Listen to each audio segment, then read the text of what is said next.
Hello मेरे प्यारे दोस्तों।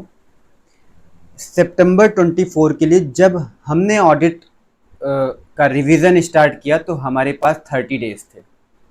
उन 30 डेज को यूटिलाइज करके अभी तक हम लोगों ने चैप्टर 1, 2, 3, 5, 6, 8, 9, 10 और 11 ये सारे चैप्टर हम लोगों ने 99% कवर कर रखा है। हमारे पास जो बचा है वो चैप्टर 4 और चैप्टर 7। अब ये चैप्टर 4 और 7 बहुत इंपॉर्टेंट है एग्जाम के लिए, तो this is the right time. अगर अब हम इसे पढ़ेंगे ना तो हमें एग्जाम तक याद रहेगा, हमें इसको बहुत बार पढ़ने की जरूरत नहीं पड़ेगी, अदरवाइज उतना ही मेहनत पड़ जाता है। तो ये सही टाइम था और इसीलिए हमने ये दो चैप्टर आपके साथ रखे थे। तो एक बात तो मैं आपसे ये कहना चाहता हूँ इस क्लास को शुरू करने से पहले कि सितंबर 24 के लिए हमने बहुत कुछ सोचा था करने के लिए, पर आपके सामने हमने कमिटमेंट बस रिवीजन और टेस्ट सीरीज को लेके किया था। ऑडिट के लिए लगभग पूरा हो गया है कमिटमेंट, बस दो टेस्ट और ये दो चैप्टर हमें आपके सामने और कराने हैं, बस हमारा काम हो जाएगा। लेकिन आपको सच बोलूं तो हम खुद अपनी एक्सपेक्टेशंस जो हमारी थी खुद से वो फुलफिल नहीं कर पाए। हमने और बहुत कुछ सोचा था, ऑडियो क्लिप, पॉडकास्ट टाइप, और कि आप लिसनिंग करके भी चीज़ों को याद करो, ऐसे बहुत सारी चीज़ें हमने सोची थी। हमने सोचा था कि आपको मार्किंग करा के देंगे कि ये क्वेश्चन यहाँ पर है, आपको ये करना चाहिए, ये बहुत कुछ सोचा था। पर क्या करूँ, टाइम कम था, थोड़ा एक्सपीरियंस भी कम था, स्पेशली टेक्निकल चीज़ों का। ऑनलाइन पढ़ाने में थोड़ी दिक्कत आई, लेकिन फिर भी हम जनवरी 25 अटेम्प्ट के लिए नया बैच लेके आ रहे हैं, वो बिल्कुल रेगुलर, ना कि रिवीजन। और सबसे बड़ी बात, वो बैच बिल्कुल फ्री होने वाला है। तो आप सब अपने दोस्तों को, अपने जूनियर्स को ज़रूर से ज़रूर बता दीजिएगा कि 23 सितंबर के बाद ऑडिट का रेगुलर क्लास चलेगा, बहुत आराम से जनवरी 25 के लिए। और कम से कम 2 बार रिवीजन करा के सारे चैप्टर वाइज टेस्ट लेकर के हम आगे बढ़ेंगे। हालांकि उस पर बात हम ना करें, आज हमारा जो सब्जेक्ट है वो है सितंबर 24 में जो 15 दिन बचे हैं या 20 दिन बचे हैं उनके लिए जल्दी से कंप्लीट करते हैं। तो देखो, हमने जितने चैप्टर पढ़े थे उसमें आज हम शुरू करने वाले हैं चैप्टर 4, जिसका नाम है ऑडिट एविडेंस। और शुरुआत से ही आपको पता है कि अगर आप ऑडिटर हो तो एज एन ऑडिटर अल्टीमेट मकसद आपका है रिपोर्टिंग करना। जी सर, रिपोर्ट करोगे आप, मतलब ये पुलिस केस वाला नहीं, मतलब फाइनेंशियल स्टेटमेंट पर रिपोर्टिंग। यानी आप अपना ओपिनियन दोगे ना, और ओपिनियन देने के लिए आपके पास कोई ना कोई बेस होना चाहिए ना, किस बेसिस पर आप अपनी बात बोल रहे हो, that is called basis of opinion. जब आप ऑडिट रिपोर्ट चैप्टर में पढ़ा था आपने, तो आपको पता है कि बेसिस फॉर ओपिनियन एक पैरा होता है, वहां पर वो बेसिस लिखे होते हैं। लेकिन एक पॉइंट और भी आपको याद होगा कि उस बेसिस फॉर ओपिनियन जो है, यानी किस बेसिस पर आप ओपिनियन देने जा रहे हो, उसमें एक सबसे खास बात थी, ऑडिट एविडेंसेस। अगर आपके पास एविडेंस नहीं है तो आप कैसा ओपिनियन दोगे, कैसे बता पाओगे कि that everything is true and fair. तो जब एविडेंस इतना इंपॉर्टेंट है हमारे ओपिनियन के लिए, तो एविडेंस का चैप्टर कैसे मिस हो सकता है। तो हम लोग शुरू करते हैं चैप्टर 4, ऑडिट एविडेंस। और हम समझेंगे इसमें कि क्या क्या, कैसे कैसे एविडेंस कलेक्ट हो सकते हैं, एविडेंस होता क्या है, कैसा एविडेंस हमारे लिए जरूरी है।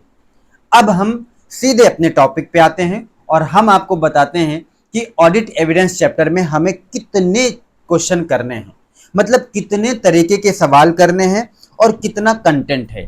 एक बार में पूरा चैप्टर आपको बताते हैं।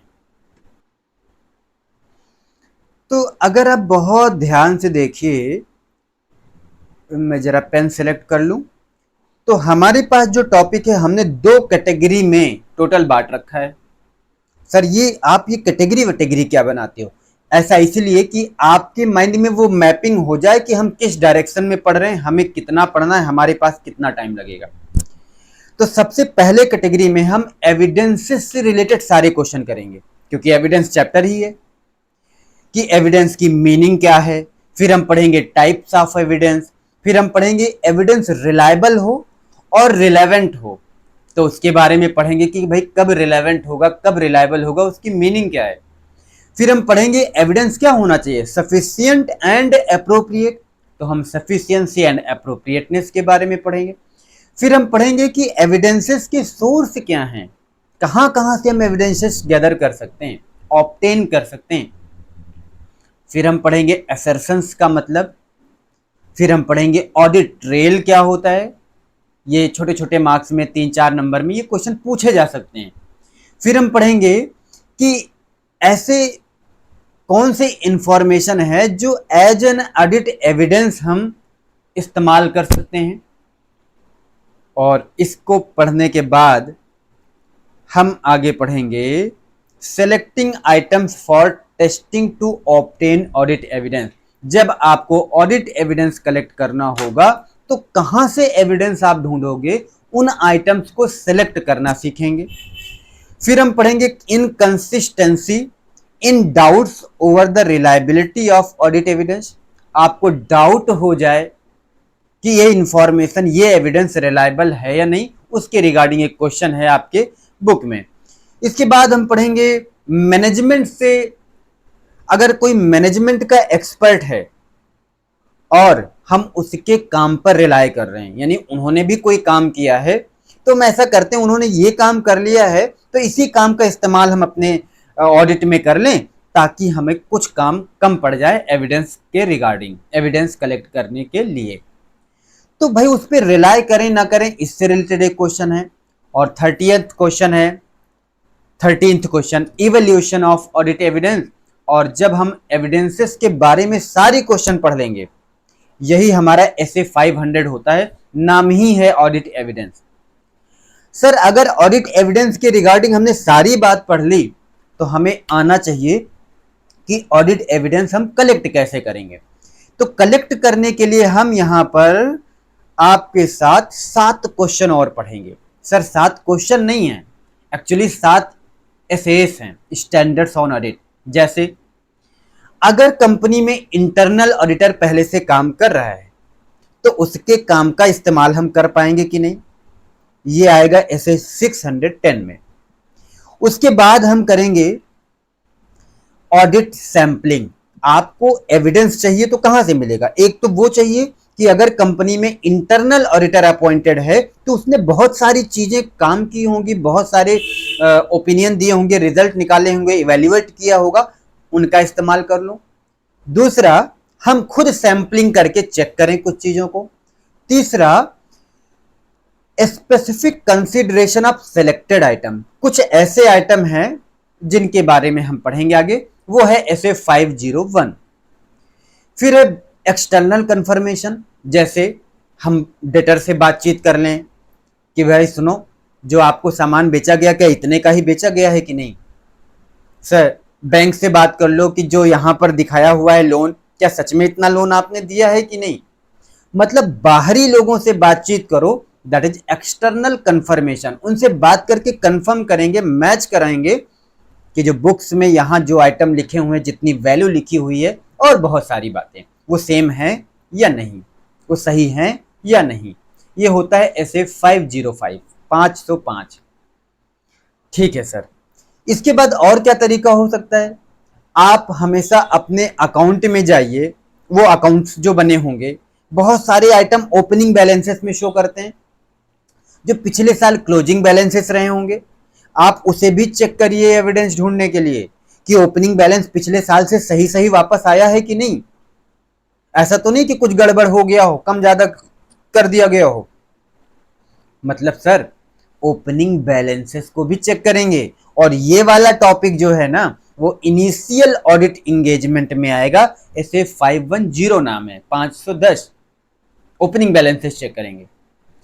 फिर बहुत सारे रिलेटेड पार्टीज होती हैं, और रिलेटेड पार्टी की डिफिनेशन आपको पहले से पता होगा। अकाउंटिंग स्टैंडर्ड्स 18 एएस 18 में भी आपने पढ़ा होगा कि कौन होते हैं रिलेटेड पार्टी। तो उनसे अगर कोई ट्रांजैक्शन होता है तो हाईली रिस्की एरिया होता है, क्योंकि कंपनी अपने रिश्तेदारों को, अपने जानने पहचानने वालों के साथ साठगांठ कर सकती है। इसीलिए वहां पर ऐसे 550 हम लगा करके उसके रिगार्डिंग हम एविडेंस कलेक्ट करेंगे, रिलेटेड पार्टी के ट्रांजैक्शंस को चेक करेंगे, और आखिरी होगा एनालिटिकल प्रोसीजर परफॉर्म करेंगे एविडेंस कलेक्ट करने के लिए। आगे पढ़ेंगे कि एनालिटिकल प्रोसीजर्स वगैरह क्या होते हैं। इतना हमें इस चैप्टर में पढ़ना है। और आज के इस लेक्चर में हम आपके साथ क्या करने वाले हैं, ए पोर्शन पूरा कवर करने वाले हैं। मैं जानता हूं कि मुझे पूरा कंप्लीट करना था, पर एक साथ 2.5 घंटे का लेक्चर मैं बिल्कुल इसके फेवर में नहीं हूं। आधा आधा कर लीजिए, उसको रिवाइज कर लीजिए, फिर आगे पढ़ेंगे। तो ए जो कैटेगरी है, जो एविडेंसेस से रिलेटेड सारे क्वेश्चन करने वाले हैं। फिर how to obtain audit evidences में हम ऐसे 610 करने वाले हैं, यानी बचे हुए 5 क्वेश्चन हम दूसरे पार्ट में करेंगे और बहुत जल्दी से हो जाएगा। चलिए शुरू करते हैं। तो शुरू करते हैं। पहले 14 क्वेश्चंस हमें बैक टू बैक अभी करने हैं, समझने हैं और आगे बढ़ना है। सबसे पहले हम पढ़ते हैं मीनिंग ऑफ ऑडिट एविडेंस। तो ऑडिट एविडेंस की मीनिंग हम पढ़ेंगे, फिर हम पढ़ेंगे कि उसमें क्या क्या इंक्लूड है।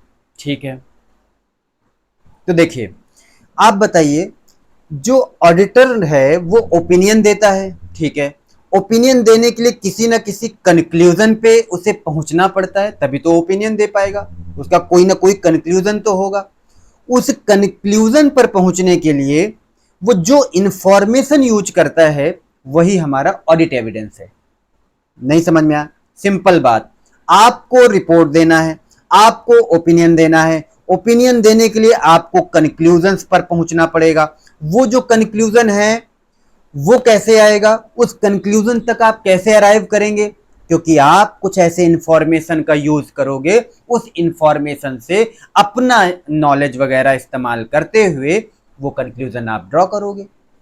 उसी के बेसिस पर आप अपना ओपिनियन देते हो। मतलब सीधी सी शब्द में, अगर एग्जाम में कोई भी क्वेश्चन ऑडिट एविडेंस से रिलेटेड आए तो मीनिंग लिखना मत भूलना। क्वेश्चन कुछ भी हो, पहले पैराग्राफ में मीनिंग चिपका के चले आना, क्योंकि इतना तो आपको लिखना ही लिखना पड़ेगा। तो आप क्या लिखोगे, audit evidence is information used by the auditor in arriving at conclusion on which auditors opinion is based. Simple. अब आगे हम पढ़ते हैं कि भाई इसमें क्या क्या इंक्लूड होता है। इट इंक्लूड्स, एक तो इसमें अकाउंटिंग रिकॉर्ड्स इंक्लूड होंगे, हाँ या ना? अकाउंटिंग रिकॉर्ड्स में क्या क्या होता है? आप इंफॉर्मेशन के तौर पे जर्नल एंट्री चेक करते हो, यस सर। आप इनवॉइसेस देख सकते हो, जी। आप बहुत सारे कॉन्ट्रैक्ट्स वगैरह चेक कर सकते हो। यही सब इंफॉर्मेशन है जो अकाउंटिंग रिकॉर्ड्स में आते हैं। Okay sir. इसके अलावा कुछ अदर इंफॉर्मेशन भी है आप यूज करोगे, that authenticate the accounting records. मेरी बात ध्यान से समझना। आप जर्नल एंट्री तो चेक करोगे, पर जर्नल एंट्री के बदले में कुछ वाउचर्स वगैरह भी देखते हो या नहीं? क्योंकि पहले तो बिल बनता है, वाउचर वगैरह होते हैं, उसी वाउचर को देख के जर्नल एंट्री बनती है। हाँ सर। तो अगर आपने अकाउंटिंग रिकॉर्ड्स देखे हैं, अकाउंटिंग रिकॉर्ड्स जो है उसे देख करके एक इंफॉर्मेशन निकाला, कंक्लूजन तक पहुंचे, एविडेंस पाया, ओपिनियन दिया, तो रिकॉर्ड्स के साथ साथ कुछ अदर इंफॉर्मेशन भी होंगे जो इस एंट्रीज को, इस अकाउंटिंग रिकॉर्ड को ऑथेंटिकेट करते हैं। सर कैसे? अगर बिल इनवॉइस दिखाया गया है, या इनवॉइस ना कहिए, जो वाउचर वगैरह होते हैं, तो वाउचर देखने के बाद उसी वाउचर से एंट्री की जाती है कि नहीं? तो एंट्री, जर्नल एंट्री तो अकाउंटिंग रिकॉर्ड है, पर इसका सपोर्ट कौन कर रहा है? वाउचर। वो वाउचर, ठीक है, यानी वो इसे ऑथेंटिकेट कर रहा है, भाई ये एंट्री सही है, मैं बता रहा हूं क्योंकि ओरिजिन तो यहां से हुआ है। Okay sir. अब क्या करोगे, इसमें एक एग्जांपल ले लेते हैं। जैसे क्या क्या एग्जांपल होगा? मीटिंग का मिनट्स होता है। मिनट्स आप समझते हो, लॉ में भी आप पढ़ते हो, जो बातें जो हुई होती हैं उन्हें रिकॉर्ड कर दी जाती हैं। यानी आप कह सकते हो कि मिनट्स ऑफ द मीटिंग। फिर आप रिटन कन्फर्मेशन बहुत सारी चीजों का लेते हो कि नहीं, कि भाई ये चीज है आप लिख करके दे दो, उसी को एविडेंस मान लेते हो। Manual containing the details, manuals होते हैं जो इंटरनल कंट्रोल का डिटेल लिखा होता है। मैनुअल पे जनरली इंटरनल कंट्रोल के बारे में सारा डिटेल लिखा होता है। ये अदर इंफॉर्मेशन हो गए। अगर इंटरनल कंट्रोल अच्छा है तो उससे जहां पर वो इंप्लीमेंट है, अगर अकाउंटिंग रिकॉर्ड्स, अकाउंटिंग प्रोसेस में, तो इंफॉर्मेशन भी थोड़े रिलायबल भी होंगे। हाँ, यानी वो एविडेंस है, इसके लिए सपोर्ट कर रहा है, अथेंटिकेट कर रहा है। हाँ सर, चलिए खत्म होता है ये टॉपिक। मैं फिर कहता हूं ऑडिट एविडेंस क्या है, फटाफट से बोलिए। Audit evidence is information used by auditor in arriving at the conclusion on which the auditor's opinion is based. It includes both information, accounting records, and other information that authenticate the accounting records. For example, accounting records में journal entry, ledger वगैरह, invoices, contracts और other information में जैसे written confirmation लिया है, minutes check करो, जैसे manuals हैं जिसमें internal control के डिटेल दिए गए हैं। ओके सर, अब आते हैं क्वेश्चन 2। हमने कहा 14 क्वेश्चन करने हैं। दूसरा क्वेश्चन है एविडेंस के कितने टाइप होते हैं, आप यहां देखते चलिए। पहला हो गया, दूसरा है टाइप्स ऑफ ऑडिट एविडेंसेस। ठीक है, कितने टाइप के होते हैं ये डिपेंड करता है दो बातों पर। पहला, depending upon the nature, and second is depending upon the source. ठीक है, डिपेंडिंग अपॉन द नेचर क्या, एविडेंस विजुअल है, ओरल है, डॉक्यूमेंट्री है। विजुअल में जैसे मैं एक एग्जांपल लेता हूं, जब आप इन्वेंट्री चेक करने जाते हो गोडाउन, स्टॉक वेरिफिकेशन के लिए, तो वहां आराम से बैठ करके आप देखते हो, ऑब्जर्व करते हो कि वो इन्वेंट्री का काउंट प्रोसीजर जो है वो मैनेजमेंट कैसे कराता है, वो एंटिटी कैसे कराती है। फिर आप देखते हो कि वो प्रोसीजर सही है या नहीं है। उसके बेसिस पर आप कोई ना कोई एविडेंस लेते हो कि देखो भाई गड़बड़ कर रहा है ये, तो मतलब आप कह सकते हो विजुअल, जो आंखों से देखते हो ऐसे सबूत, ऐसे एविडेंस। यानी अगर आप फिजिकल वेरिफिकेशन करते हो इन्वेंट्री काउंट का, उसे ऑब्जर्व करते हो, तो ये विजुअल ऑडिट एविडेंस होगा। क्लियर बात, ये एग्जांपल है, क्योंकि विजुअल में आप क्या लिखोगे, एक लाइन तो लिख दोगे जो आपको दिखता है, पर एक एग्जांपल लिखना जरूरी है। दूसरा होता है आपका ओरल, ये हो गया विजुअल। अगर हम ओरल की बात करें तो जो बातचीत से होता है, आप मैनेजमेंट के साथ जाओगे, बातचीत करोगे, हाँ सर यहाँ ये है, वहां वो है, कैसा हो, ये क्या बात है, इसके बारे में बताइए, वो जो बता दे उसे मान लो, that is called oral audit evidences. Okay, तीसरा है डॉक्यूमेंट्री। अगर मैं डॉक्यूमेंट्री की बात करूं तो जो रिटन फॉर्म में है, जैसे फिक्स डिपॉजिट सर्टिफिकेट, हमने एग्जांपल लिखा है, फिक्स डिपॉजिट सर्टिफिकेट, लोन का एग्रीमेंट होता है, सेल्स से रिगार्डिंग बिल वगैरह होते हैं, ये सब डॉक्यूमेंट्री एविडेंस है। इसके लिए आपको बातचीत करना या आंखों से देखना नहीं है, वो लिखा हुआ है, प्रूफ है। ओके सर, ये हो गया डिपेंडिंग अपॉन द नेचर। दूसरा होता है depending upon the source. Source मतलब वो कहां से उसका उत्पत्ति हुई, कहां से ओरिजिन हुआ। Internal, external. इंटरनल का मतलब ऑर्गेनाइजेशन के अंदर, यानी उसका ओरिजिनेट्स, उसका जो पहली बार वो निकला है वो एविडेंस, वो है ऑर्गेनाइजेशन के अंदर। एक्सटर्नल मतलब जो ऑर्गेनाइजेशन के बाहर मिला है, वो एविडेंस क्या है, एक्सटर्नल एविडेंस। ओके, चलिए फटाक से, एविडेंस कितने टाइप के हैं, depending upon the nature, depending upon the source. अपन डिपेंडिंग अपॉन द नेचर में visual, oral, documentary. Depending upon the source में internal, external, internal within the organization, external outside the organization. Clear. अब आते हैं हम question number 3 पे। हम पहुंचते हैं अब क्वेश्चन नंबर 3 पे। ठीक है, अब कहता है relevance and reliability of audit evidence. अपने दिल से बताना जरा कि अगर वो एविडेंस रिलेवेंट ही नहीं है, जैसे आप चेक कर रहे हो कि डेटर 5,000 रुपए लिखा हुआ है कि 5,000 का डेटर है, ये सच में 5,000 का है कि नहीं है। अगर आप इसे चेक करना चाहते हो तो एविडेंस पाने के लिए आप डेटर से रिलेटेड ना ऐसे 505 लगाओगे, एक्सटर्नल कंफर्मेशन, उससे बातचीत करोगे कि सच में आपने इतने का उधार यहां से लिया है सामान, या आप बहुत सारी चीजें इसी के रिगार्डिंग जो इसी से रिलेटेड है वो चेक करोगे। आप रिसीवेबल अकाउंट चेक करोगे यानी डेटर्स अकाउंट चेक करोगे। ऐसा तो नहीं ना कि डेटर चेक करने के लिए आप कैश बुक, चलो ठीक है कैश बुक का भी कनेक्शन, आप सेल्स बुक चेक करोगे, ऐसा तो नहीं करोगे। अगर आप सेल्स बुक चेक कर रहे हो, वहां से जो इंफॉर्मेशन हो रही है क्या वो डेटर के लिए रिलेवेंट है? नहीं। इसीलिए यानी कि ये कह सकते हो कि रिलेवेंट होना चाहिए, ऑडिट एविडेंस रिलेवेंट होना चाहिए आपके पर्पज के लिए। और दूसरा, ऑडिट एविडेंस रिलायबल भी हो, आपको भरोसा कितना है, और रिलायबिलिटी अभी हम बताते हैं कैसे डिपेंड करेगा किन बातों पे। अब आप रिलेवेंस में लिखना क्या चाहोगे, क्या लिखोगे? आप लिखोगे it deals with the logical connection with the bearing upon the purpose of the audit procedure. अब रिलायबिलिटी की बात क्या है, मैं आता हूं रिलायबिलिटी पे।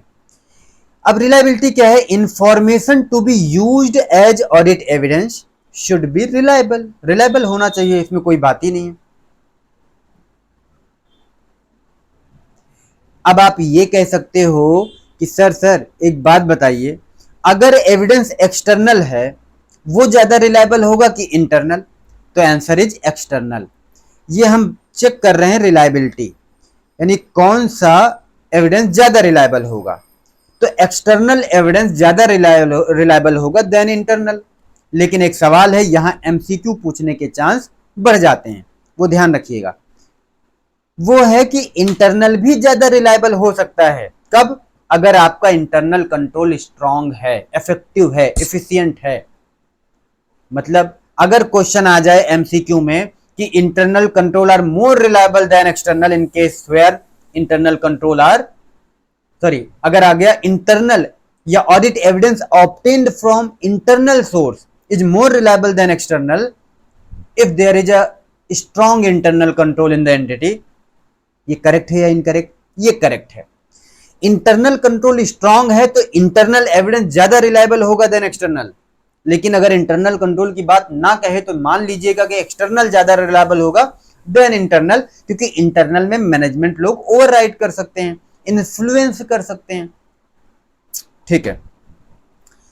अगर कोई एविडेंस डॉक्यूमेंट्री है या ओरल है, जैसे आपको बातचीत के दौरान बता दिया गया या रिटर्न दे दिया गया, अब आप बताइए कौन सा रिलायबल होगा? सर डॉक्यूमेंट्री, वो तो रिटर्न है, रिटेन रहेगा, हमेशा रखा रहेगा। ओके। ओरिजिनल ज्यादा रिलायबल है या फोटोकॉपी? सर ओरिजिनल ज्यादा रिलायबल होगा देन फोटोकॉपी। ये चार बातें हमने यहां एक्स्ट्रा लिखी, वो ध्यान रखिए।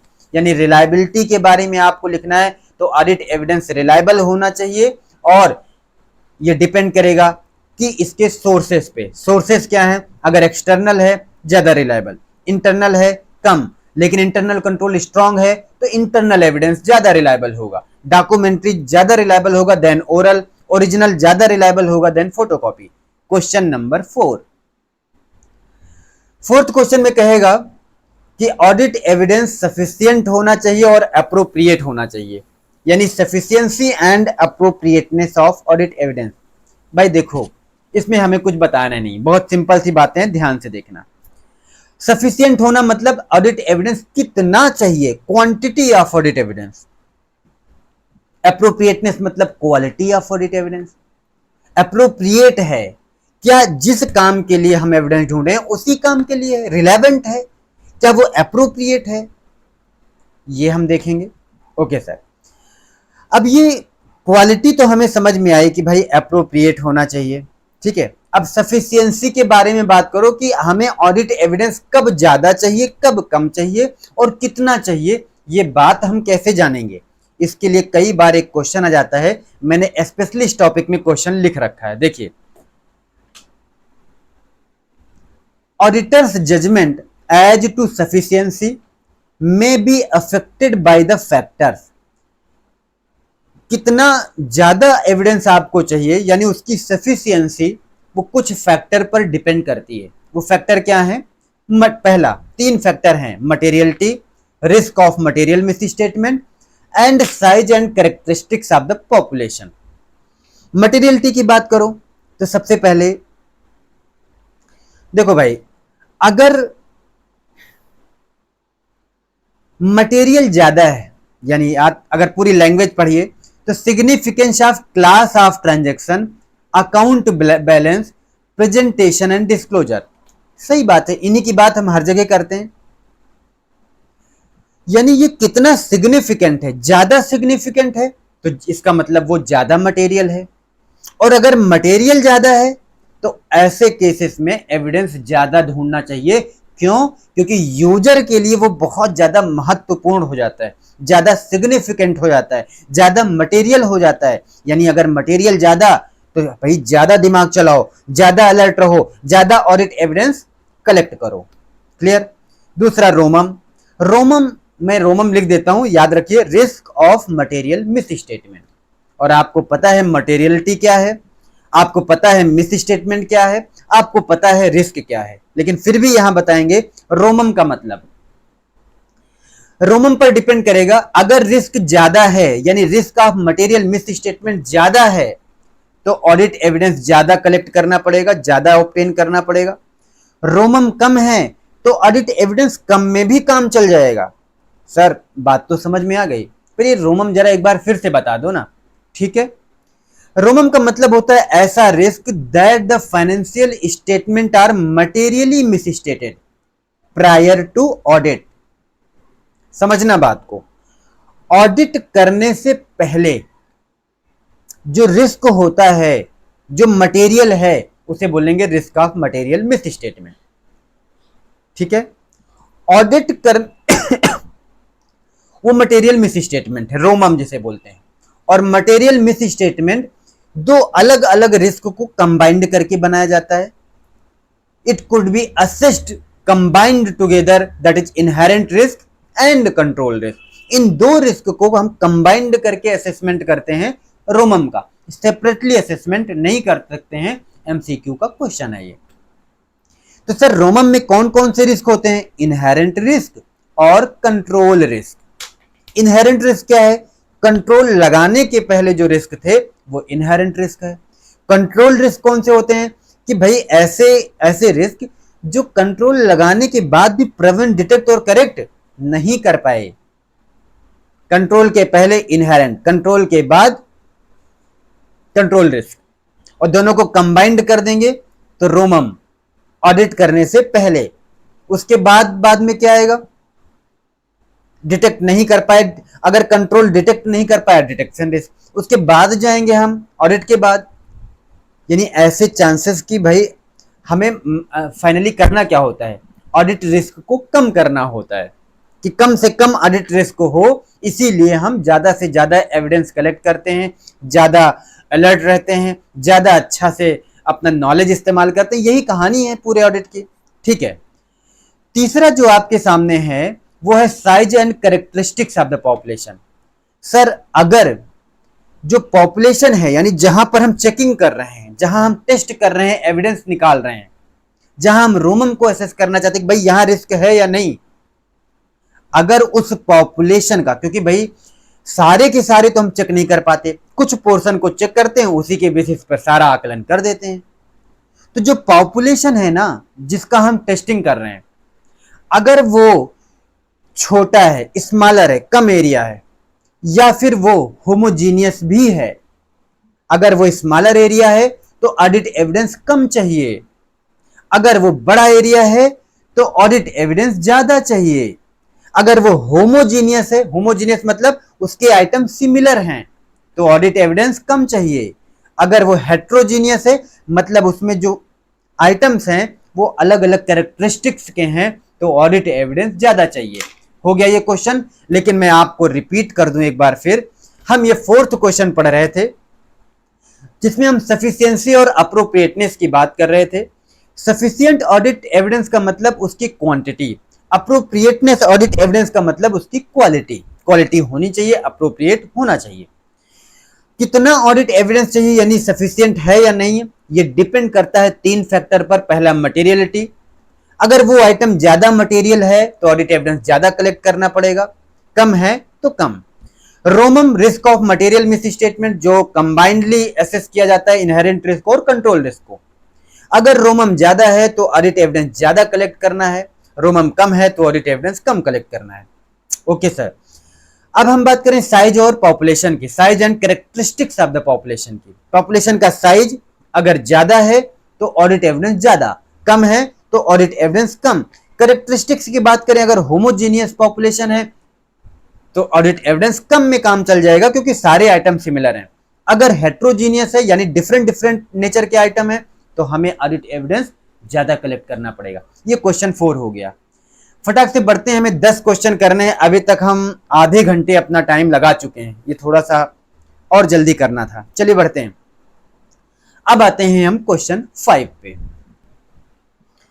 तो अगला जो हमारे सामने क्वेश्चन था वो है सोर्स ऑफ ऑडिट एविडेंस। देखिए दोस्त, आपको क्या करना होता है ना, कुछ ऐसे ऑडिट एविडेंस होते हैं, अगर आपको अकाउंटिंग रिकॉर्ड्स को टेस्ट करना है तो उसके लिए आप ऑडिट प्रोसीजर परफॉर्म कर सकते हो। जब आप ऑडिट प्रोसीजर परफॉर्म कर सकते हो या करते हो तब वो एविडेंस आपको मिलते हैं। अब उन ऑडिट प्रोसीजर में तो बहुत सारी बातें पढ़ेंगे, हमको तो पूरी ऑडिट में वही पढ़ना है। तो एक सोर्स है, फॉर एग्जाम्पल आप किसी चीज का एनालिसिस और रिव्यू करते हो तब भी आपको एविडेंसेस मिलते हैं, तो वो सोर्स हो जाता है। ठीक है। अब मान लो फाइनेंशियल रिपोर्टिंग प्रोसेस जो है आपका, उसके प्रोसीजर को फॉलो करते हो, रीपरफॉर्म करते हो, तब भी एविडेंस मिलते हैं। अगर आप रिकंसाइल करते हो related type and applications of the same information, उसे दोबारा से परफॉर्म करते हो, उसे रिकंसाइल करते हो, मैच कराते हो, एनालिसिस करते हो, रिव्यू करते हो, एविडेंसेस आपको मिलते हैं। क्वेश्चन एग्जाम में नहीं पूछा जाता ये। आगे बढ़ते हैं। अब क्वेश्चन आता है क्वेश्चन नंबर 6। ये इंपॉर्टेंट है, यहां आपको ध्यान में देना पड़ेगा।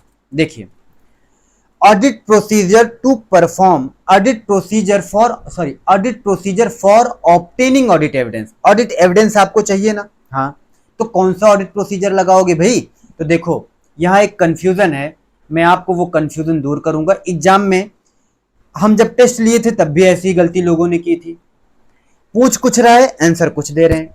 तो देखो, अगर क्वेश्चन में पहले तो बात करें ऑडिट प्रोसीजर है क्या। Audit evidence to draw reasonable conclusion on which basis the auditor's opinion is obtained. Auditor का ओपिनियन, ऑडिटर ओपिनियन देगा, उसके लिए उसे बेस चाहिए। बेस के लिए उसे क्या चाहिए? क्यों बेस चाहिए? रीजनेबल कंक्लूजन तक पहुंचने के लिए, और उसी के लिए हम ऑडिट एविडेंस ऑब्टेन करते हैं। तो ऑडिट एविडेंस पाने के लिए हम क्या करेंगे? ऑडिट प्रोसीजर मैं एक बार लिख के दिखाता हूं, आपके मन में रहे। आपका अल्टीमेट पर्पज क्या है? ओपिनियन देना। हाँ सर, ओपिनियन ही दोगे ना। ओपिनियन देने के लिए आप क्या करोगे? किसी ना किसी कंक्लूजन तक पहुंचोगे। हाँ सर, कंक्लूजन तक पहुंचने के लिए आपको कोई बेस चाहिए, बेसिस चाहिए। हाँ सर, बेसिस के लिए आपको कुछ इंफॉर्मेशन या ऑडिट एविडेंस चाहिए। ऑडिट एविडेंस तक जाने के लिए आप कैसे जाओगे? ऑडिट एविडेंस तक आप कैसे जाओगे? ऑडिट एविडेंस पाने के लिए आपको ऑडिट प्रोसीजर परफॉर्म करना पड़ता है। हम वही बात यहां कर रहे हैं कि भैया कौन कौन से ऑडिट प्रोसीजर होंगे। तो सिंपल सी बात करूं तो यहां पर दिया गया है सबसे पहले risk assessment procedure. Risk assessment procedure के बाद हम करेंगे further audit procedure. Further audit procedure में दो पार्ट होंगे, एक होगा टेस्ट ऑफ कंट्रोल और दूसरा होगा सब्सटेंटिव प्रोसीजर। सब्सटेंटिव प्रोसीजर को फिर से दो पार्ट में हमने बांटा, एक टेस्ट ऑफ डिटेल और दूसरा substantive analytical procedure. Test of detail में हम वाउचिंग करते हैं और वेरिफिकेशन करते हैं। वाउचिंग करते हैं ट्रांजैक्शंस का, वेरिफिकेशन करते हैं बैलेंसेस का। ओके सर, जरा बताइए रिस्क असेसमेंट प्रोसीजर क्या है? तो बताता हूं। रिस्क असेसमेंट प्रोसीजर क्या है? कुछ ऐसे ऑडिट प्रोसीजर आप परफॉर्म करते हो to obtain the understanding of the entity. भाई अगर जहां ऑडिट करने गए हो उस एंटिटी के बारे में आप जानना चाहते हो कि नहीं, उसको समझोगे नहीं तो ऑडिट करोगे कैसे? तो audit procedure performed to obtain understanding of the entity, it's environment, entity को समझो, उसके इन्वायरमेंट को समझो, क्यों? To assess the ROMM risk of material misstatement. Entity में आप रोमम ढूंढना चाह रहे हो भाई, तभी तो एविडेंस तलाश रहे हो, और रोमम ढूंढने के लिए आप करोगे क्या? एंटिटी को पहले अंडरस्टैंड करो, समझो, उसके इन्वायरमेंट को समझो। तो बस यही है हमारा रोमम, रिस्क असेसमेंट प्रोसीजर। तो डिफाइन करिए, कैसे करोगे? Audit procedure performed to obtain understanding of the entity and its environment, to identify and assess the risk of material misstatement at financial statement level and assertion level. Financial statement level और assertion level के लिए हम एक बार और पढ़ा चुके हैं, याद करो, आपको चैप्टर 5 में, जब आपको वहां पर आप फाइनेंशियल स्टेटमेंट आइटम का ऑडिट करते हो। क्लियर? Okay sir. अब देखो, यहां इतना करने के बाद अंडरस्टैंडिंग ले लिया, आप उसके एनवायरनमेंट को जान गए, आप रोमम को असेस कर रहे हो यहां पर, ठीक है। फिर आप पहुंचे फर्दर ऑडिट प्रोसीजर में, वहां पर आपने किया test of control. Sir, test of control क्या होता है? ये ऐसा ऑडिट प्रोसीजर होता है जो डिजाइन करते हैं, क्यों? ताकि हम इवेल्युएट कर पाए ऑपरेटिंग इफेक्टिवनेस ऑफ कंट्रोल, उस कंट्रोल का ऑपरेटिंग इफेक्टिवनेस को हम इवेल्युएट कर पाते हैं। कैसे? कि वो इंटरनल कंट्रोल सही से प्रिवेंट कर रहा है कि नहीं, डिटेक्ट कर रहा है कि नहीं, करेक्ट कर रहा है कि नहीं मिस स्टेटमेंट को। अगर मिस स्टेटमेंट को वो प्रिवेंट, डिटेक्ट और करेक्ट कर रहा है, सही से कर पा रहा है, तो इसका मतलब इंटरनल कंट्रोल इफेक्टिव है। और जब अपना काम ही नहीं कर पा रहा है तो इनइफेक्टिव है। और इसे हम चेक करने के लिए क्या करते हैं? एक ऑडिट प्रोसीजर डिजाइन करते हैं, उसका नाम है टेस्ट ऑफ कंट्रोल। मतलब test of control is nothing but is an audit procedure designed to evaluate the operating effectiveness of control in preventing, detecting and correcting misstatement. Clear? Okay sir. Substantive audit procedure की बात करें तो इसमें आएगा, इसका मतलब क्या है? Audit procedure designed to detect material misstatement at assertion level। मैं ये बात बताना चाह रहा हूं, जब आप सब्सटेंटिव प्रोसीजर की बात करते हो, तो ये क्या कर दिया मैंने, जब आप सब्सटेंटिव प्रोसीजर की बात करते हो तो वहां पर बात असर्शन लेवल की होगी। मटेरियल मिस स्टेटमेंट को असर्शन लेवल पर आप चेक करते हो सब्सटेंटिव प्रोसीजर में, जबकि टेस्ट ऑफ कंट्रोल तो रिस्क असेसमेंट प्रोसीजर तो सबके लिए है, असर्शन लेवल के लिए भी है, फाइनेंशियल स्टेटमेंट लेवल के लिए भी है। Okay sir. अभी सब्सटेंटिव प्रोसीजर में आप टेस्ट ऑफ डिटेल करते हो, नाम ही है डिटेल, मतलब डिटेल में वाउचिंग करो, मतलब हर एक ट्रांजैक्शन को चेक करो, वेरिफिकेशन करो, अकाउंटिंग बैलेंसेस चेक करो। अब भाई, अगर आपका पुराने साल का कोई असेट की वैल्यू थी, इस बार आपके बैलेंस शीट में दिख रही है, तो आप वेरीफाई करोगे ना, समझ रहे हैं ना, उसका बैलेंस कितना है। और वाउचिंग का मतलब कितने कितने ट्रांजैक्शन कौन कौन से हुए, इसे बोलेंगे टेस्ट ऑफ डिटेल। दूसरा है सब्सटेंटिव एनालिटिकल प्रोसीजर, जो हम पढ़ेंगे आगे, तो वो ऐसे 520 में हम इसके बारे में पढ़ेंगे, ठीक है। अब एक सवाल है सर, अगर पूछ लिया जाए एग्जाम में कि ऑडिट प्रोसीजर कौन कौन से होते हैं, ऑडिट एविडेंस पाने के लिए कौन कौन से ऑडिट प्रोसीजर आप लगाओगे, तो आप ये जो ऊपर का आंसर है, ये आप पहले पैराग्राफ में लिख दोगे एक समरी में, पर आपको फाइनल आंसर ये भी उसमें लिखना है, मार्क्स आपको इसके मिलेंगे। Audit procedure to obtain audit evidence. एक सवाल और है सर, अगर क्वेश्चन कह दे methods of obtaining audit evidence, तब आंसर ये होगा। अगर केवल कहे audit procedure to obtain audit evidence, तब भी आंसर इस पे फोकस करिएगा, क्योंकि आपकी बुक में ना मेथड या टेक्निक नहीं लिखा हुआ है, आपकी बुक में केवल ऑडिट प्रोसीजर लिखा हुआ है। ये ओवरव्यू दे रहा है आपको क्या क्या करना है, ये आपको वो टेक्निक बता रहा है, ठीक है। तो पहले इसमें आपको 7 बातें हैं, याद रखिए। कैसे याद करें? याद करने का कोई तरीका? सर सीधी सी बात है, हम किसी निमोनिक या मेमोरी टेक्निक की बात नहीं करते, फिर भी अब आप हो यहां पर तो देखते हैं। सबसे पहले आपने कहा इंस्पेक्शन। ओके सर, इंस्पेक्शन मतलब आप जांचो पड़तालो, बातचीत करो। ऑब्जर्वेशन, बैठ करके देखो कि यहां हो क्या रहा है। एक्सटर्नल कंफर्मेशन यानी ऐसे 505 505 यानी बाहरी लोगों से बात करो कि जो यहां बैलेंस शो कर रहा है वो आपके अकाउंट में है कि नहीं। बैंक बैलेंसेस बैंक के पासबुक में चेक करो, कैशबुक का बैलेंस। डेटर को डेटर से बातचीत करो, एक्सटर्नल कंफर्मेशन ऐसे 505। रिकैलकुलेशन का मतलब आपको डाउट हो तो फिर से कैलकुलेट करके बैठो, ठीक है। Reperformance, recalculation, reperformance. Analytical procedure 520 में पढ़ेंगे आगे। और इंक्वायरी, ये आपके 7 बातें आपको पढ़नी है, ठीक है। ये ऑडिट प्रोसीजर है ऑडिट एविडेंस पाने के लिए। या तो आप इंस्पेक्ट करो, ऑब्जर्व करो, एक्सटर्नल कंफर्मेशन लो, रिकैलकुलेट करो, रीपरफॉर्म करो, एनालिटिकल प्रोसीजर लगाओ और आप इंक्वायरी करो। Okay sir. इंस्पेक्शन में अकाउंट्स वगैरह को चेक करते हो ना, और इंक्वायरी में उनसे पूछताछ करते हो। चलिए अगला क्वेश्चन हमारा आ जाता है अब असर्शन का। असर्शन के बारे में टाइम भी नहीं लगाएंगे हम, क्योंकि ऑलरेडी ये क्वेश्चन आप कर चुके हो, चैप्टर नंबर 5 में हमने आपको कराया, लेकिन फिर भी बताते हैं असर्शन है क्या। Representation made by management that are embodied in the financial statement to consider the different type of potential misstatement। जैसे मैनेजमेंट ना कुछ चीजों को लेकर के रिप्रेजेंटेशन देता है। अगर असेट बैलेंस शीट में दिख रही है तो इसका मतलब मैनेजमेंट ये बता रहा है कि भैया ये असेट एग्जिस्ट कर रही है, बैलेंस शीट में दिख रही है मतलब फिजिकली एग्जिस्ट कर रही है। समझ रहे हैं। अगर कोई ट्रांजैक्शन यहां अकाउंट में दिखा है, ये रियल में एक्चुअल में इसी साल हुआ है तभी बैलेंस में अकाउंट्स में दिख रहा है, ये असर्शन होते हैं। तो मतलब अगर आप असर्शन की बात करो तो ये मैं ऑलरेडी आपको बता भी चुका हूं, पहले ये चैप्टर हो चुका है। Class of transactions, account balance, presentation and disclosure, 3 ही चीजें होती हैं। यानी ट्रांजैक्शंस होते हैं, बैलेंसेस शो करते हैं, या डिस्क्लोजर होता है, यही फाइनेंशियल स्टेटमेंट में होता है। अगर ट्रांजैक्शन की बात करें तो यहां पर अकरेंस होगा, यानी जो ट्रांजैक्शंस लिखे हुए हैं, एंट्री हुई है, वो ऑलरेडी अकर्ड हुए हों, कंप्लीट हो, एक्यूरेट हो, सही टाइमिंग पे हो, कट ऑफ हो यानी अपने पीरियड में हो, और क्लासिफिकेशन भी हुआ हो सही से। रेवेन्यू आइटम को कैपिटल आइटम को रेवेन्यू ना लिख दिया गया हो।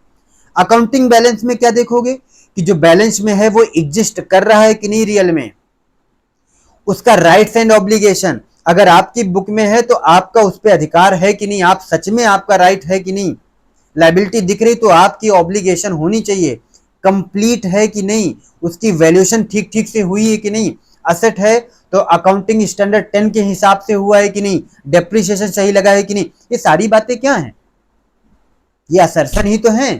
प्रेजेंटेशन एंड डिस्क्लोजर में occurrence, completeness, rights and obligation और एक्यूरेसी, ऐसी कुछ बातें हम चेक करते हैं, ये ऑलरेडी हम कर चुके हैं। यही है हमारा असर्शन। आगे बढ़ते हैं। अब हमारे पास 8वां क्वेश्चन आता है ऑडिट ट्रेल का। ऑडिट ट्रेल क्या होता है, देखिए, audit is a documented flow of transaction. ये बात तो आपको भी पता है, एक डॉक्यूमेंटेड फ्लो होता है, डॉक्यूमेंटेशन भी होता है और एक कोई सिस्टम से होता है ऑडिट, ठीक है। यानी एक पॉइंट हो गया documented flow of transaction. It is used to investigate how a source document was translated into accounting entry and from there it was inserted into financial statement of the entity। मतलब पहले voucher हुआ होगा कोई ना कोई, source document होता है, source document से वो जर्नलाइज किया होगा यानी एंट्री हुई होगी, उस एंट्री और अकाउंट जो बने होंगे वहीं से फाइनेंशियल स्टेटमेंट बने होंगे। तो एक सीक्वेंस है ना, ठीक है सर। यानी क्या होगा, एक it is used to investigate how a source document was translated into accounting entry and thereafter into financial statement of the entity। ठीक है, ये यूज किया जाता है इन्वेस्टिगेट करने के लिए। Okay, it is used as audit evidence to establish authentication and integrity of the transactions, कि वो सही ट्रांजैक्शन है कि नहीं, ऑथेंटिकेट है कि नहीं, ऑथेंटिक है कि नहीं। Audit trails help in maintaining record of system and user activity. Maintaining record of system, देखो भाई, ऑडिट ट्रेल, जैसे अभी आप जानते हो ना, ट्रेल का मतलब हर चीज का एक लिंक होता है पीछे से, तो ये हेल्प करता है इन्वेस्टिगेशन में। अच्छा, बैलेंस शीट में इतना आइटम है तो अकाउंट्स में भी होगा, अकाउंट्स में इतना है तो उसका एंट्री चेक करेंगे, एंट्री में है तो इसका सोर्स डॉक्यूमेंट क्या है, ये एक ट्रेल बन जाती है। यही होता है audit trail. Question number 9, information to be used as audit evidence. कौन से इंफॉर्मेशन है जो ऑडिट एविडेंस के तौर पे इस्तेमाल किए जा सकते हैं? When information to be used as audit evidence has been prepared using the work of management's expert, the nature, timing and extent of audit procedure may be affected. सवाल हेडिंग पढ़ के मत पढ़ना, ये जो 3 लाइन लिखी है ना, ये इंपॉर्टेंट है। क्वेश्चन यहां से लिख करके आपको पकड़ में आएगा कि क्या पूछ रहा है। यानी मैनेजमेंट के एक्सपर्ट के काम का इस्तेमाल करके अगर आप उस इंफॉर्मेशन को अपना ऑडिट एविडेंस मान रहे हो, तो भाई उसका नेचर, टाइमिंग और एक्सटेंट जो आपके ऑडिट प्रोसीजर का है, कि आप वो कुछ मैटर हैं जो जिनसे अफेक्टेड होगा। कौन कौन से हैं? कि भाई वो जो मैटर है ना, वो उसका नेचर क्या है, उसकी कॉम्प्लेक्सिटी देखेंगे, risk of material miss statement, रोमम ज्यादा है या कम है, availability of alternate source of audit evidence, source अगर और भी है ऑडिट एविडेंस का तो उस पर इफेक्ट डालेगा कि नहीं, अल्टीमेट दूसरा सोर्स आपके पास अवेलेबल है तो वो चेक करोगे। Nature, scope and objective of management experts work and auditors previous experience of the work, auditor का प्रीवियस एक्सपीरियंस क्या रहा है, and auditors knowledge and experience of management experts field of expertise, auditor का अपना कितना knowledge है, कितना वो एक्सपीरियंस है उसके पास। जो मैनेजमेंट का एक्सपर्ट है ना, वो जो काम कर रहा है, जिस चीज में एक्सपर्ट है, उस चीज के बारे में ऑडिटर को कितना पता है। ठीक है, तो ये चीज आप एक बार 2 बार पढ़ लेना, याद कर लेना, हो सकता है एग्जाम में 4 मार्क्स के लिए पूछ लिया जाए। Question number 10, selecting item for testing to obtain audit evidence. अब यहां से सवाल आता है, अगर आपको एविडेंस चाहिए तो आप सैंपलिंग करते हो, आपको पता होगा, आप कुछ आइटम सेलेक्ट करते हो, इसी से है कि भाई क्या क्या मीन्स अवेलेबल है, मीन्स का मतलब मोड, माध्यम, available to auditor for selecting items for testing. आपको ऑडिट करना है, आपको टेस्ट करना है, आइटम को टेस्ट करने के लिए क्या क्या तरीके अवेलेबल है। पहला तरीका है कि सबसे पहले आप सारा का सारा आइटम चेक कर डालो, 100% एग्जामिन कर डालो, पहला तरीका। दूसरा, कुछ स्पेसिफिक आइटम को एग्जामिन करो, और तीसरा आप सैंपलिंग कर लो। सर, ये 100% आइटम वाली बात क्या है, कब अप्रोप्रिएट है, कब हम सारा का सारा ट्रांजेक्शन चेक करेंगे? सिंपल बात है, अगर आइटम बहुत छोटे हैं, बहुत कम हैं और उनकी वैल्यू बहुत ज्यादा है, आइटम कम वैल्यू ज्यादा, तो हम सारा का सारा चेक कर लेना, ऑलरेडी बहुत थोड़ा सा है, चेक करने में क्या जाता है। दूसरा, रिस्क बहुत सिग्निफिकेंट है तो एक भी पॉइंट ना छोड़ो, एक भी गलती मत करो, पूरा का पूरा चेक करो, 100% आइटम। और तीसरा, अगर वो रिपीटेटिव नेचर का हो, वो बार बार हो रहा है, तो पूरा चेक करके खत्म करो। अब आते हैं हम बात सिलेक्टिंग स्पेसिफिक आइटम की। कुछ स्पेसिफिक आइटम को आप सिलेक्ट कर लो। जैसे कैसे आइटम होने चाहिए? जैसे वो हाई वैल्यू के आइटम हो, या की आइटम्स होते हैं कुछ, ठीक है, जैसे बहुत सस्पिशियस होते हैं, अनयूजुअल होते हैं, जिनमें रिस्क के ज्यादा चांसेस हैं, जो फ्रॉड के ज्यादा चांसेस हैं, ऐसे आइटम हाई वैल्यू की आइटम। ठीक है, ऐसे कुछ आइटम कभी कभी हम सोचते हैं कि भाई अगर इतने अमाउंट से ज्यादा है, मतलब हमने चेक किया कि कोई भी आइटम 20,000 से ज्यादा है तो उसे पूरा का पूरा उसे सेलेक्ट करना है, उसे चेक जरूर करना, 200-400 वाले रुपए वाले आइटम को छोड़ देना है। तो all items over a certain amount, एक अमाउंट के ऊपर के सारे आइटम चेक करना, and items to obtain information, ऐसे आइटम जो उसी पर्टिकुलर इंफॉर्मेशन के लिए है। मतलब जो मुझे चाहिए उसके लिए वही आइटम चेक करना है, तो उस आइटम को सिलेक्ट कर लो।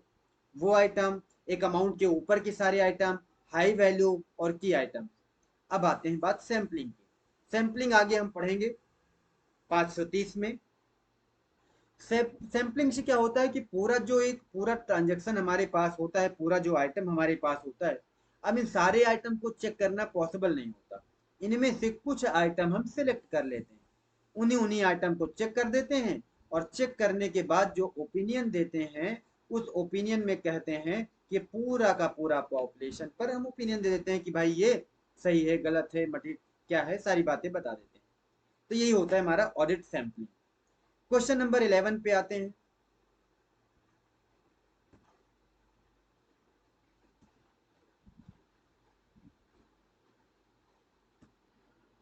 तो देखो अगला क्वेश्चन हमारे सामने जो है, इनकंसिस्टेंसी इन और doubts over reliability of audit evidence. अगर ऑडिटर को लग रहा है कि एक सोर्स से जो आइटम उसने जो टेस्ट किए हैं, जो ऑडिट एविडेंस पाए हैं, और दूसरे सोर्स से जो पाए हैं, वो दोनों कॉन्ट्राडिक्ट कर रहे हैं, इनकंसिस्टेंट हैं, audit evidence obtained from one source is inconsistent with that obtained from another, तो ऐसे केस में करेगा क्या ऑडिटर?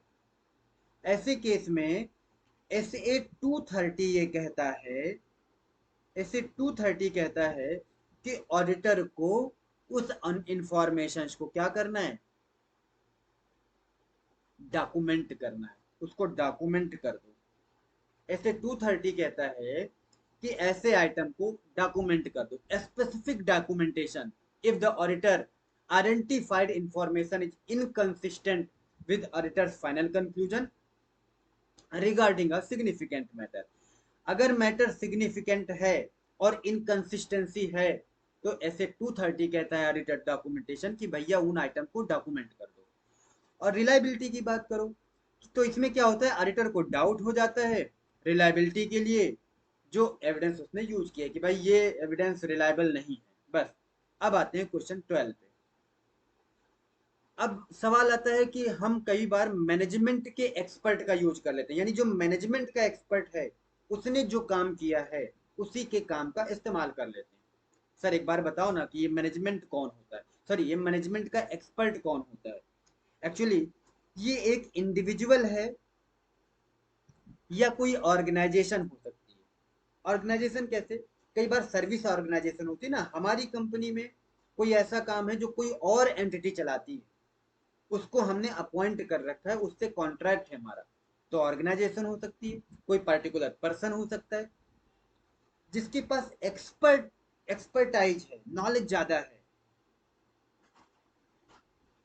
और किस काम में? भैया अकाउंटिंग और ऑडिटिंग को छोड़ करके किसी और फील्ड में, अकाउंटिंग और ऑडिटिंग में नहीं, वो तो ऑडिटर करेगा ना, अकाउंटिंग और ऑडिटिंग को छोड़ करके किसी और फील्ड में उसके पास जो एक्सपर्टीज है, और उसका इस्तेमाल उस एक्सपर्टीज का एंटिटी खुद कर रही है। और किस लिए कर रही है? कि वो फाइनेंशियल स्टेटमेंट को प्रिपेयर कर सके। सिंपल बात, एंटिटी फाइनेंशियल स्टेटमेंट बना रही, हाँ।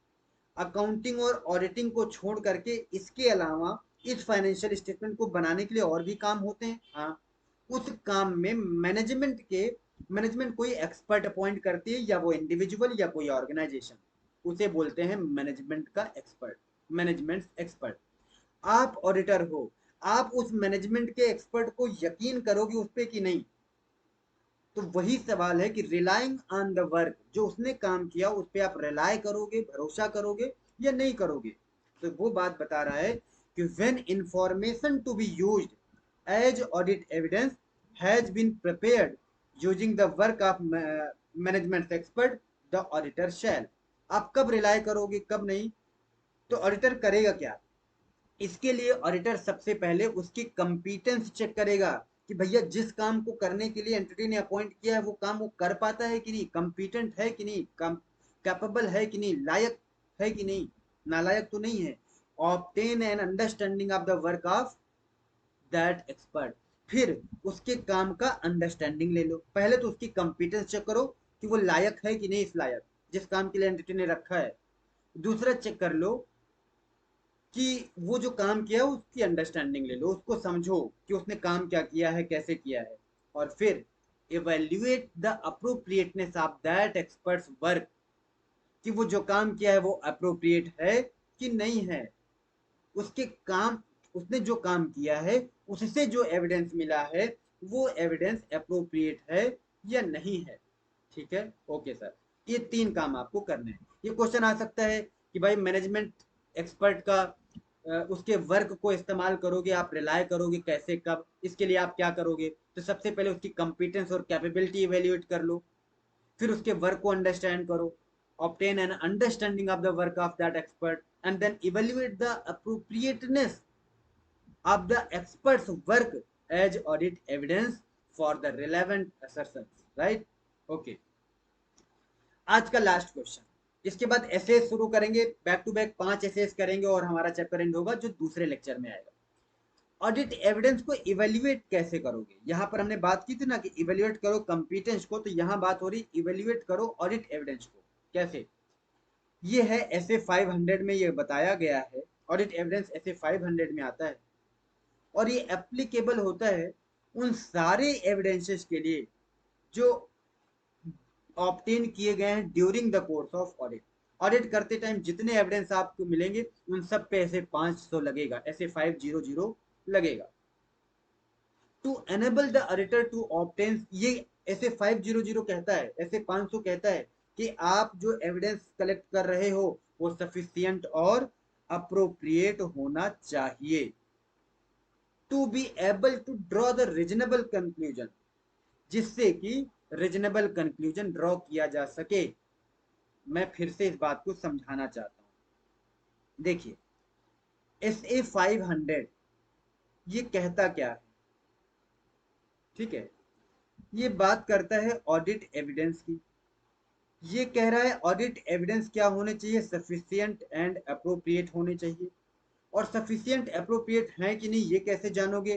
कि भाई ऑडिटर जो ओपिनियन देता है उस ओपिनियन देने के लिए वो जो कंक्लूजन ड्रॉ करता है उस कंक्लूजन को देने के लायक है कि नहीं।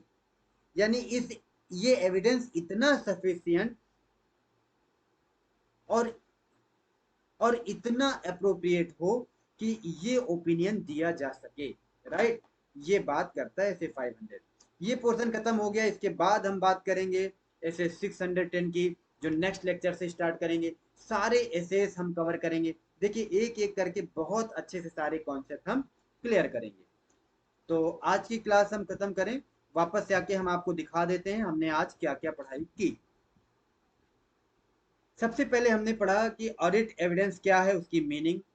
फिर हमने उसके टाइप पढ़े, फिर रिलेवेंस एंड रिलायबिलिटी पढ़ी, सफिशिएंटी अप्रोप्रिएटनेस पढ़ा, सोर्स पढ़े, ऑडिट प्रोसीजर क्या होते हैं, असर्शन क्या होते हैं, ऑडिट ट्रेल क्या होती है, इंफॉर्मेशन कैसे यूज करेंगे, सिलेक्टिंग आइटम ऑफ, फिर हम पढ़े इनकंसिस्टेंसी वाला पॉइंट पढ़ा, फिर हमने पढ़ा relying on the work of management expert, और लास्ट पढ़ा इवैल्यूएशन ऑफ ऑडिट एविडेंस। यानी ए पोर्शन कंप्लीट कर लिया, बी पोर्शन के लिए दूसरा पार्ट लेके आएंगे। तो चलें, अब हम यहीं से विदा लेते हैं आप सबसे। उम्मीद करते हैं आप लाइक करिएगा और सच में पसंद आए, सच में तो एक कमेंट जरूर करिए, अपने दिल की बात हमारे कमेंट बॉक्स में जाकर लिख दीजिए, क्योंकि आपके कमेंट को पढ़कर हम मोटिवेट होते हैं जल्दी से जल्दी कराने के लिए, जल्दी से जल्दी रिवीजन और कुछ आपकी हेल्प करने के लिए। आपके मोटिवेशन के लिए अगर हम सब बैठे हैं तो हमारी मोटिवेशन का सोर्स कुछ भी नहीं है सिवाय आपके फीडबैक, आपके कमेंट, आपके बहुत सारा प्यार। और आप, सबसे खास बात, आप जरूर सजेस्ट किया करिए, हमें कमेंट में जाइए सजेशंस दिया करिए कि सर फॉन्ट साइज छोटा है, सर नोट्स कम अच्छे हैं, सर थोड़ा धीरे पढ़ाइए, सर थोड़ा तेज पढ़ाइए, कुछ भी लिखिए। आप गलत है, कम अच्छा है, क्रिटिसाइज भी करिए, मैं वेलकम करूंगा। मुझे बुरा नहीं लगेगा, मुझे अच्छा लगेगा। एटलीस्ट आप इंपोर्टेंस देके हमें सजेस्ट तो करोगे। तो इन सब के लिए मैं आपसे उम्मीद करूंगा कि मेरे इस मेहनत के बदले में इतना करिए, आप मुझे सजेस्ट करिए। अच्छा लगे तो अच्छा फीडबैक दीजिए, बुरा लगे तो वैसा आप मुझे कुछ सलाह दे दीजिए, इससे मुझे अप्रिसिएशन मिलता है। ओके, चलते हैं। इसका सेकेंड पार्ट हो सकता है आज रात तक या कल अर्ली मॉर्निंग, आपको मिल जाएगा।